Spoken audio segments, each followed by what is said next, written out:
안녕하십니까. 인도태평양 전략연구원의 최수영입니다. 오늘도 저희 방송 공작관TV 그레이트 게임 그리고 신규 채널인 인도태평양 전략연구원을 애청해 주시는 모든 대한민국의 국민 여러분들과 해외에 계시는 동포 여러분께 감사 인사를 전해드립니다. 지금 필요해서 측백나무 오일을 구입하고자 하신 분들은 커뮤니티에도 올려놨고 옆에 사이트에 더보기에 다 올려놨으니까 보시면 되고요. 아니면은 저희 인도태평양 전략연구원 www.k-cia.kr 이곳에 네이버나 구글에 가서 쳐보시면 바로 검색이 됩니다. 해서 인도태평양 전략연구원으로 들어오시면 쉽게 다 볼 수가 있고, 또 저희가 올려놓은 게시물을 보실 수도 있고, 여러분들의 글도 직접 작성해서 남겨놓을 수가 있으니까 참고들 하시길 바랍니다. 오늘 제가 전해드릴 이야기는요, 다소 생뚱맞다고 볼 수도 있는데, 지금 현재 미국, 영국, 한국 3개국의 지금 해병대원들이 동해안 모 지역에서 대략 1만 명 이상이 모여서 지금 상륙 훈련을 하고 있습니다. 바로 북한 지역의 원산항 인근과 가장 지형이 유사하다고 하는 바로 그 지점에서 현재 훈련을 하고 있죠. 11월 5일에 예정되어 있는 미국의 대통령 선거 전에 북한 지역에 상륙할 가능성이 없지 않아 보입니다. 그렇다면 지금 국회에서 저렇게나 야당 의원들이 노심초사하면서 전전긍긍 불안에 떨고 있는 비상전시기념 D-Day는 언제일까요? 비상전시기념 D-Day는 과연 언제일까요? 이와 같은 내용을 가지고 오늘 말씀을 전해드리도록 하겠습니다. 지난 8월 26일부터 9월 7일까지 포항 독성리와 화진리 해안가에서 2024 쌍용 훈련이 진행되고 있습니다. 현재 진행 중에 있습니다. 이 훈련은 방어 훈련이라고 하는데, 해병대가 동원되는 훈련에서 방어 훈련이란 말이 성립되겠습니까? 좀 어색하지요. 자, 누가 봐도 이것은 방어 훈련이란 말 자체가 성립되지 않는 공격적인 훈련이 되겠습니다. 자, 과거에는 쌍용 훈련이 여단급의 상륙 훈련이었고, 한국 해병대의 독자적인 상륙 훈련이었습니다. 한미 해병대가 함께하는 합동 상륙 훈련은 통상 봄철인 3, 4월에 하고, 가을에는 한국 해병대 단독으로 상륙 훈련을 해왔었습니다. 작년부터 여단급 상륙 훈련에서 4단급 상륙 훈련으로 규모가 확대되었습니다. 미국의 해병대, 그리고 영국의 해병대 코만도 부대까지 참가하는 국제적인 훈련으로 그 규모가 다양하고 커졌습니다. 4단급 훈련이라고 하면 병력이 최소한도 1만 명 이상, 2만 명이 동원되는 대규모의 훈련입니다. 한국전 당시 장진호 전투, 미국에서는 초신 전투라 그러죠. 장진호 전투와 흥남철수 작전을 통해서 미군, 영국군, 한국군이 중공군 300만 명에게 패배해서 철수한 바 있었습니다. 영국 해병대까지 쌍용 훈련에 참가한다는 것은 실제로 북한 지역을 접수하는 훈련이다라는 말과 동의어가 되겠습니다. 이번 훈련에서는 상륙 전에 5단계를 모두 훈련하는데, 계획 수립, 탑재, 연습, 이동, 결정적 행동 등 총 5단계를 훈련하게 되어 있습니다. 훈련명을 보더라도 결정적 행동인데, 이것은 바로 북한 지역 상륙을 의미하는 것이 아닐까 합니다. 이번 훈련에는 한국 해군의 상륙함, 마라도함, 독도함, 미국 해병대의 4만 톤급 강습 상륙함 등 한미 해군 함정 40여 척이 참여하고 있습니다. 이 강습 상륙함인 복서함, BOXER입니다. 보통 미국 함대들은요, United States Ships 해서 USS 이렇게 먼저 붙이고요. 그 다음에 박스, 그 다음에 이런 강습 상륙함의 경우에는 LHD라고 표기를 합니다. 이 LHD는 랜딩 헬리콥터 덕 해서 앞에 이니셜 LHD를 딴 것으로서, 이것은 바로 복합적인 수륙양용 강습 공격을 위한 전문적인 배라는 것이죠. 그래서 이런 배들은 헬리콥터를 운반하고 또 이런 데크를 내려서 바로 그 장갑차라든지 수륙양용 전차와 같은 이런 장비들이 편안하게 해안 지역으로 육지로 상륙할 수 있게끔 그런 데크를 운영하고 있는 바로 그런 강습 상륙함이 되겠습니다. 그래서 보통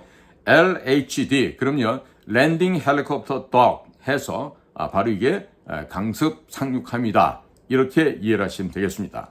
그래서 이번 이 강습 상륙함 박스함에는요 수직 이착륙기 스텔스기가 되는 F-35B 20대가 탑재되어 있고 그 다음에 수직으로 떠내리는 날개에 이렇게 헬리콥터처럼 이렇게 프로펠러 달린 비행기가 있어요. 그걸 바로 오스프리라 그러는데 이런 오스프리 항공기 역시 탑재되어 있고 상륙 병력이 2,000여 명 그리고 전차, 장갑차, 트럭 등 100여 대 차량이 탑재되어 있습니다.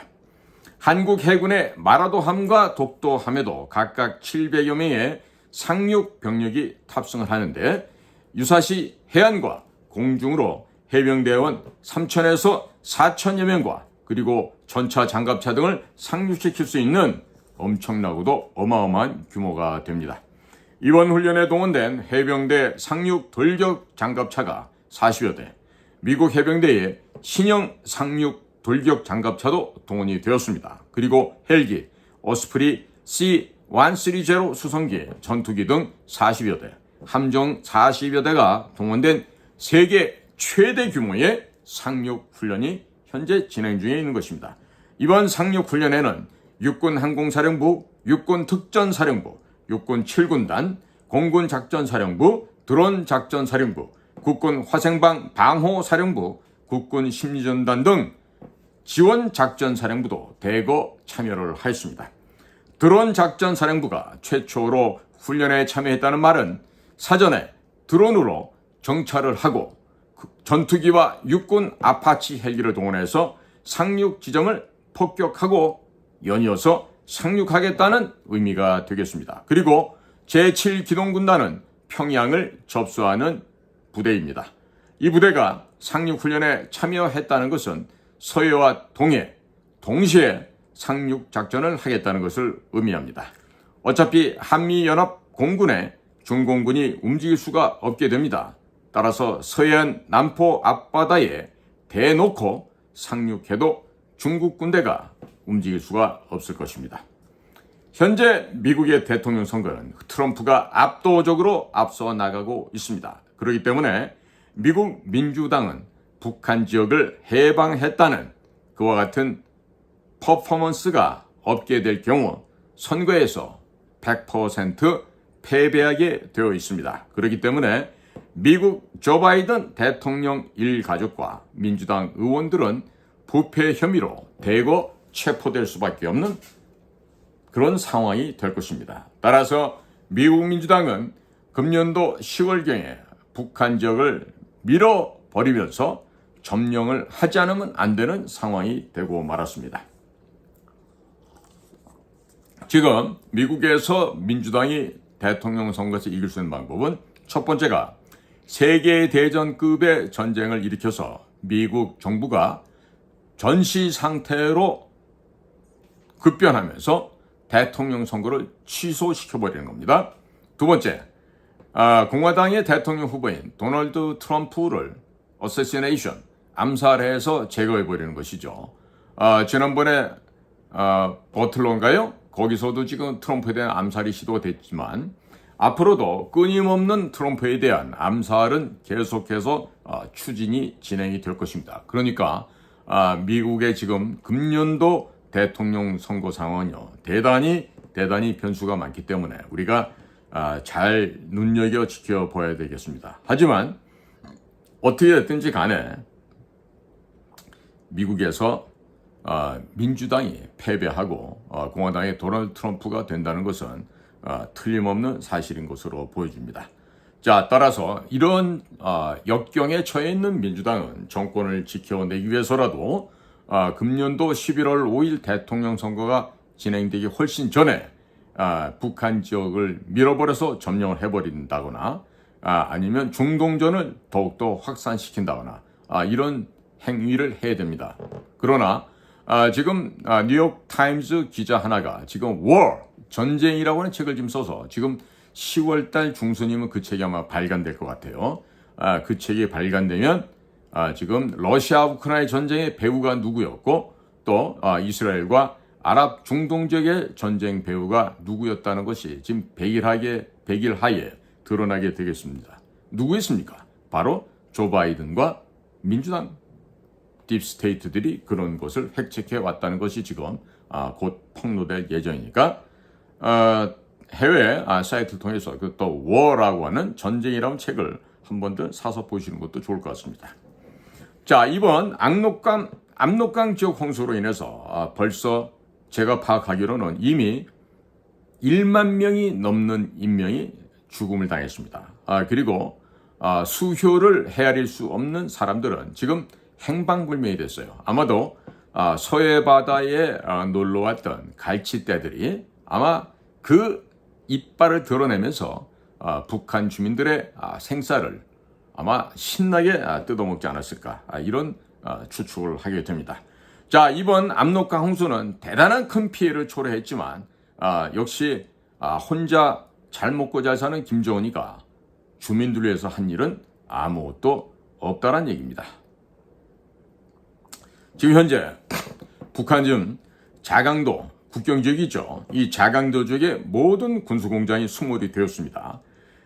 김정은이에게 푸틴에게 선금을 받고 무기를 만들어서 제공하기로 했던 포탄들도 모두 수몰되어서 북한도 답이 없는 상태입니다.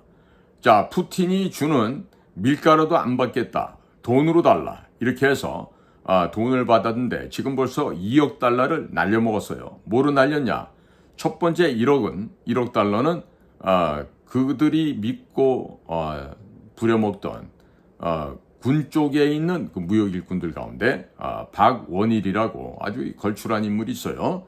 이 원일이가 이 김정은의 돈을 떼먹고 도망을 갔어요. 참 잘한 일이죠. 그 다음에 북한 지역에서 지금 시멘트 공장이 엉망입니다. 낙후가 된 데다가. 그런데 못지않게 낙후되어 있는 중국에 가서 현송월이가 지금 그 서기실에 실장을 하고 있잖아요. 그래서 현송월이가 1억 달러를 들고 중국 가서 시멘트 설비를 가져오고 원자재를 가져오고 이렇게 했는데 이걸 전부 다 사기를 당해서 지금 돈을 다 떼었다 그럽니다. 자, 그런데 기가 막힌 건요. 이렇게 돈을 손해보고 온 현송월이가요. 갔다 와서 그걸 빨리 좀 찾아오라고 소리 지르는 김정은이 앞에서 대놓고 같이 소리 지르면서 싸움을 벌였다 그럽니다. 자, 1인 지배체제, 독재 권력, 왕조 세습 체제에서 과연 어떤 여인이 이렇게 무례하고 간크게 김정은이에게 달라들 수가 있겠습니까? 자, 이건요, 뭐다? 바로 현송월이가 김정은이의 애를 낳고 그 애가 리설주가 난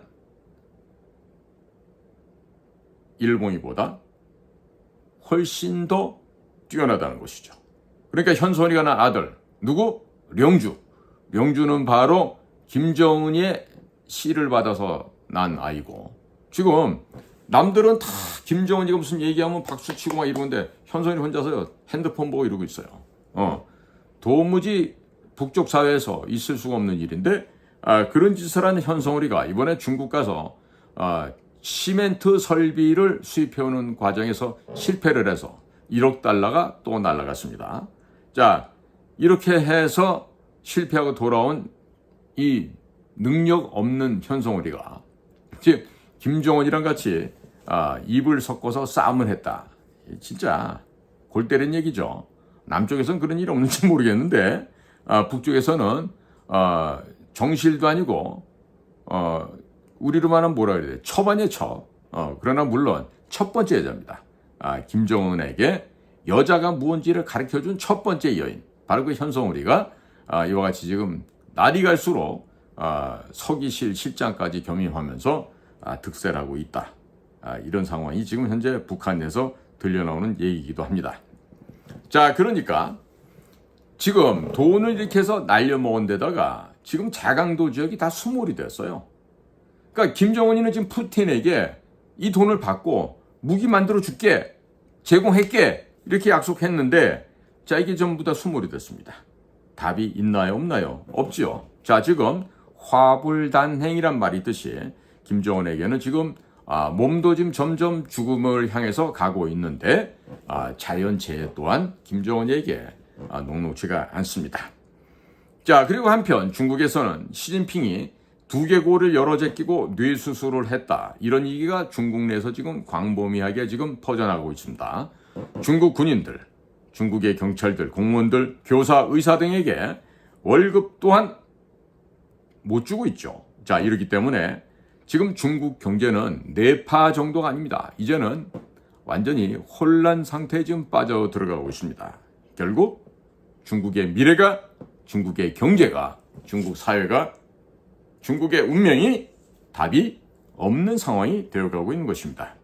자, 이와 같은 상태에서, 이런 상황 하에서 한미연합군이 원산항으로 상륙을 하고 그리고 북한 지역을 한미연합군 손에 넘겨주게 되면 중국은 북경 방어를 하기 위해서 엄청난 군비를 지출해야만 합니다. 자, 이렇게 엄청난 군비를 지출하다 보면은 경제가 파산하고 내부에서는 반란이 폭증하게 될 것입니다. 이로 인한 결과는 바로 중국 공산당 정권의 붕괴로 이어질 수 있습니다. 이렇기 때문에 자, 이제는 이렇게 해주거나 저렇게 해주거나 북한 지역을 밀고 내려와서 동해안의 부동항, 원산항을 점령해야 하는 것이 바로 중국의 상황이다, 이렇게 말씀을 드릴 수가 있어요. 자, 한미연합군이 만일 원산항을 중국에게 탈취를 당하고 빼앗기게 되면 중국 해군이 동해와 서해로 동시에 한반도와 일본을 공격할 수 있게 됩니다. 중국 해군이 동해를 거쳐서 알래스카로 바로 나올 수 있기 때문에 서태평양에서의 방어선이 붕괴됩니다. 따라서 한미연합군은 반드시 원산항과 청진항을 선점해야 되겠고 중국군이 동해로 진출하는 것을 반드시 막아야 하겠습니다.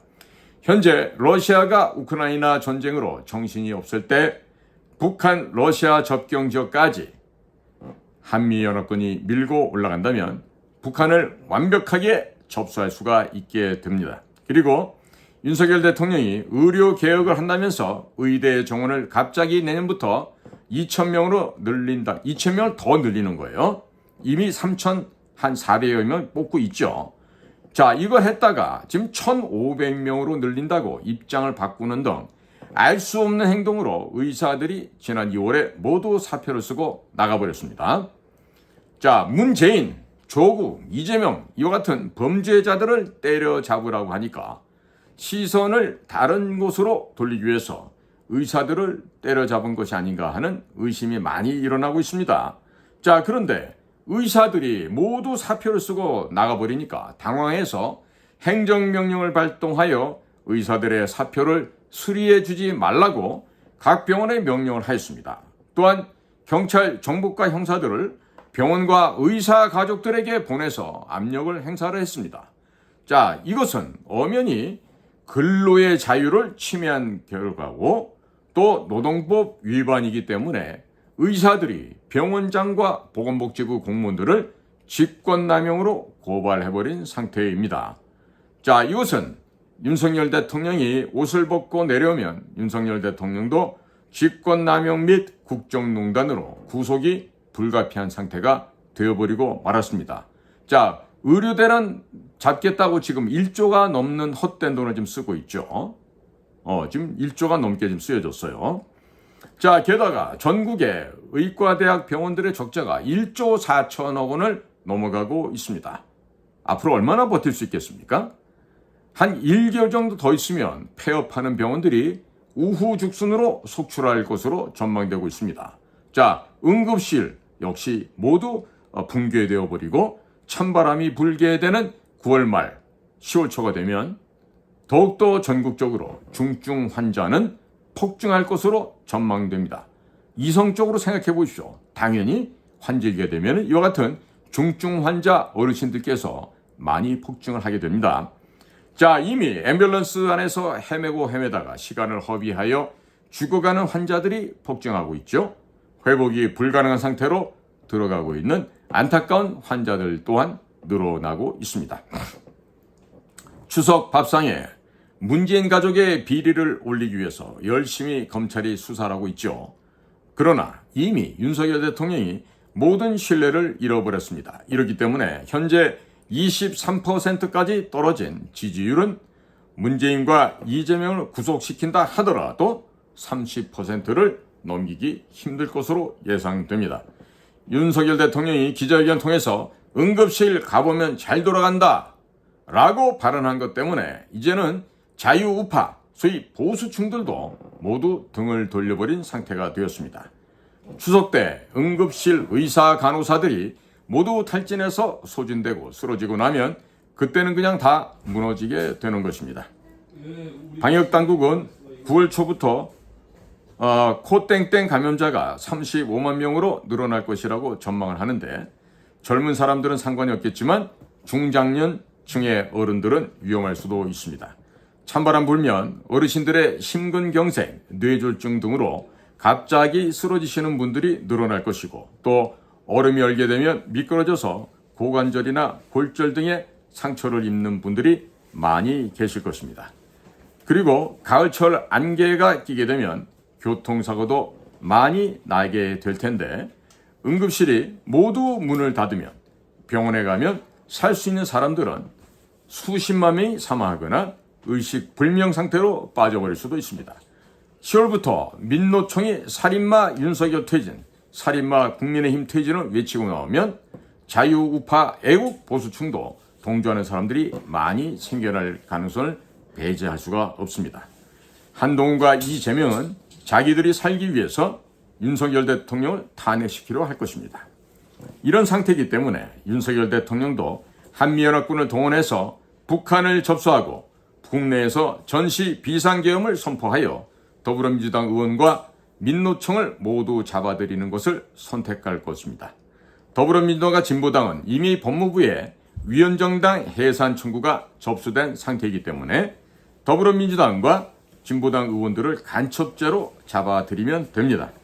전시계엄 하에서는 간첩죄는 군사재판에 적용이 되고 재판도 단심으로 끝나기 때문에 군인들을 동원해서 다 잡아들이면 용이하게 처리할 수가 있을 것입니다. 민노총 강령이 볼셰비키 혁명을 찬양한다는 것은 다 알려진 사실이고 민노총 간부가 북한 지령을 받는다는 것도 다 알려진 사실입니다.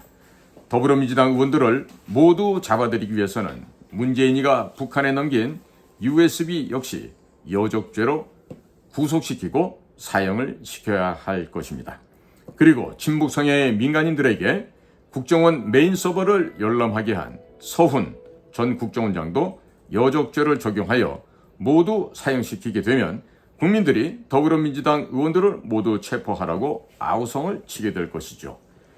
윤 대통령은 이미 한동훈, 박영수와 함께 태블릿 PC를 조작해서 법전에도 없는 국정농단, 경제공동체, 묵시적 부정청탁이라는 죄명을 만들어서 박근혜 대통령을 불법 구속시켰습니다. 더불어민주당 국회의원들에게 죄명을 조작해서 만들고 구속시키는 것은 박근혜 대통령 구속시키는 것에 비하면 전혀 어려운 일이 아닐 것입니다. 대통령 2명, 국정원장 3명을 구속시켰는데 문재인을 여적죄로 사형시키고 더불어민주당 국회의원들을 간첩죄로 뒤집어 씌워 구속시키는 것은 전혀 어려운 일이 아닐 것입니다. 조작, 날조 이것은 처음이 어렵지 두 번째부터는 쉽습니다. 그리고 어차피 더불어민주당과 진보당을 위헌정당 해산 신청이 법무부에 접수가 되어 가 있으니 그런 것 가지고 다 잡아들이고 언론 플레이를 하면 성공할 수도 있을 것입니다. 그리고 간첩죄로 잡아들인 국회의원들과 민노총 회원들은 북한 지역을 점령하고 나서 북한 지역에 요덕, 개천 등 같은 노동교화소에 집어넣으면 한국에서도 조용해질 것으로 전망이 듭니다.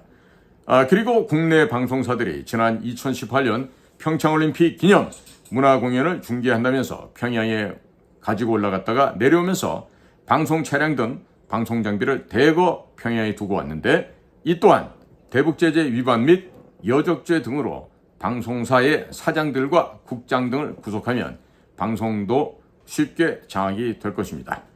민노총은 김문수 노동부 장관이 문호동 무임금으로 다 때려잡고 방송은 이진숙 방통위원장이 알아서 다 때려잡으면 비상전시 계엄도 쉽게 성공하게 될 것입니다. 의료 시스템이 이렇게 무너지면 이번 겨울에 수십만 명에서 100만 명이 넘는 환자가 사망할 가능성도 배제할 수가 없습니다. 방역당국에서 코땡땡 전염병이 돈다고 했으니 어떤 일이 벌어질지 아무도 모릅니다. 어르신들 100만 명이 돌아가시면 가족들까지 하면 최대 1000만 표 이상이 날아가기 때문에 앞으로 지방선거나 대선에서 국민의힘이 이길 수가 없을 것입니다. 벌써 윤석열 대통령이 아무 대책도 없이 응급실을 붕괴시키고 의료 시스템을 붕괴시키는 것은 중장년층의 인구를 대거 감축하여 연금 받을 사람의 숫자를 줄이기 위한 것이라는 이야기들도 또한 인구에 회자되고 있습니다. 윤 대통령이 연금 개혁 및 의료 개혁을 강조하는 결과가 인구 감축으로 인한 연금 지급자 감소, 의료보험 이용자 감소라고 시중에서 이미 소문이 파다하게 퍼지고 있습니다. 그리고 윤 대통령이 딥스테이트 글로벌리스트의 아바타라서 그들의 어젠다인 인구 감축을 그대로 추진하고 있다는 소문이 돌고 있습니다. 민노총이 이런 문구를 들고 국민들을 선동하여 윤석열 살인마 퇴진, 살인마 국민의힘 퇴진을 들고 나오면 10월 달에 정권이 붕괴될 수도 있을 것입니다. 배제할 수가 없습니다. 아마도 추석이 지나고 10월 초가 되면 지지율이 10% 미만으로 떨어질 가능성 역시 배제할 수 없습니다. 합리적인 의심입니다. 전현희 전 국민권익위원장이 김건희 살인마라고 살인마 프레임을 들고 나왔습니다. 왜 그녀가 이 살인마 프레임을 들고 나왔겠습니까? 윤석열 살인마 정권교체 프레임을 사전에 시험해 본 것은 아니겠습니까? 이 모든 것은 올 가을에 촛불 또 횃불을 들고 나와서 하나의 주도권을 장악하려는 하나의 전초전, 진지전 구축에 지나지 않는다는 것을 국민들께서 알아야 하겠습니다. 자, 윤 대통령이 통일 대통령이 되고 북한 지역을 해방시킨 공로로 노벨 평화상도 타고 제2의 광개토 대왕으로 역사책에 길이 남게 될 것입니다마는 의대정원 2,000명 증원을 고집을 하다가 윤석열 살인마로 역사책에 남게 되면 좋을 것이 하나도 없습니다. 자, 의대정원 2,000명은 포기하시고 젊은 의사들을 모두 불러들이시는 것이 현명한 대책이라고 판단해야 될 것입니다. 자기 전공 분야도 제대로 못해서 2년 동안 문재인이나 조국, 이재명도 구속을 못 시켰던 사람이 남의 전공인 의료 분야에 왜 이렇게나 아는 척하고 설쳐서 역사에 오점을 남기려 하는지 참으로 미련하고 지혜롭지 못하다는 생각이 듭니다. 윤석열 정권이 붕괴 일보 직전이니 10월 달에 미국과 협의하고 영국과 협의해서 한국, 미국, 영국군이 원산항을 상륙하고 전시 계엄을 선포할 가능성은 점점 높아지고 있다 하겠습니다. 지방 경제가 모두 초토화되었고 건설업체들 모두 줄도산하고 있습니다.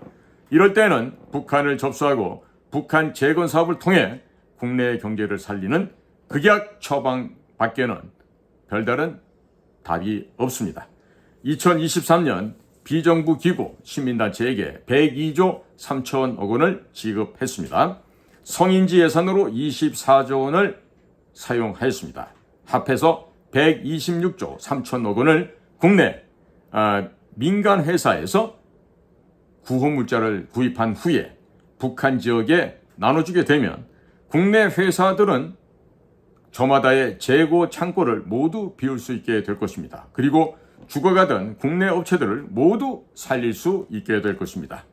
국내에 남아도는 건설 중장비들을 북한 지역에 보내서 기간산업 인프라스트럭처 재정비를 하고 정부가 126조 3천억 원으로 국내 건설사들에게 자금을 지급만 해도 국내 건설 경기는 되살아나게 됩니다. 그러면 북한 지역의 재건, 국내의 불황인 국내의 경기를 동시에 한 번에 살릴 수 있습니다. 영국도 내부에서 폭동이 일어나 답이 없습니다. 결국 중국을 해체하고 이권을 나눠 먹는데 찬성할 수밖에 없을 것입니다. 세계 최강의 미국과 영국이 한국과 손잡고 북한 지역을 해방시키고 중국을 해체하는 작업이 바로 우리 눈앞에 다가오고 있습니다. 의사들과 싸움을 하면 아무리 위대한 업적을 남긴다 하더라도 국민을 죽인 인간 사냥꾼으로 역사에 남게 될 것입니다. 대통령은 큰 결단을 하고 의대 정원 2,000명 지원하는 대책은 현실적으로 포기하시기 바랍니다. 그리고 그 보건복지부 장차관 그들에게 대통령을 속인 죄로 이들을 해고하십시오. 아마도 굉장히 즐겁게 받아들일 겁니다. 그리고 건강하고 자유 애국 정신에 투철한 대한민국의 젊은 의사들을 불러들이시기를 바랍니다.